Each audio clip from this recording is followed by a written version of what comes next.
Sa kanyang maiksing salita, kahapon ay wala pa rin tayong nadinig na pagtanggi sa mga akusasyon na ibinabato sa kanya.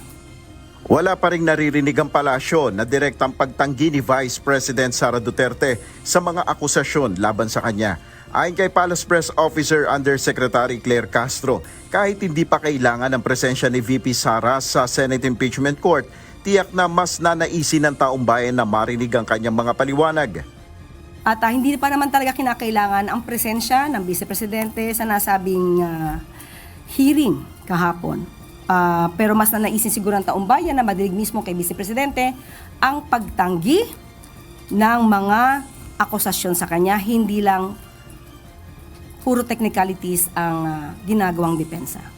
May buwelta naman ng Malacanang sa maikling idiomatiko ni VP Sara na kahit duguan umano ay hindi siya patitinag sa isinasagawang impeachment trial.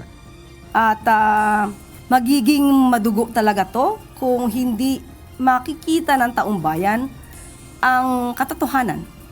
At yan naman ang hinahanap ng ating mga kababayan, malaman ano ba talaga ang mga katotohanan sa mga ibinabato sa kanya.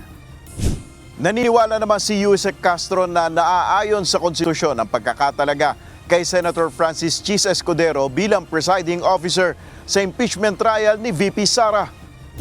Ang sagot na ito ng palasyo ay may kaugnayan na rin sa hiling sa Korte Suprema ng mga kaalyadong abogado ni VP Sara na ipatigil ang impeachment trial hanggang maresolba ang isyung konstitusyonal sa otoridad ng presiding officer.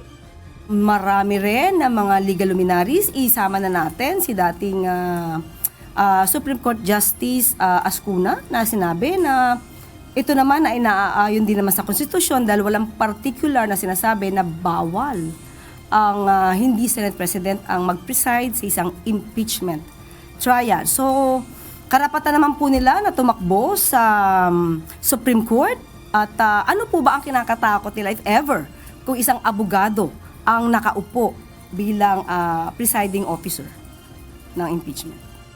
Nel Maribuhok, UNTV News and Rescue, Diyos ang aming sandigan, serbisyo publiko ang aming pinahahalagahan.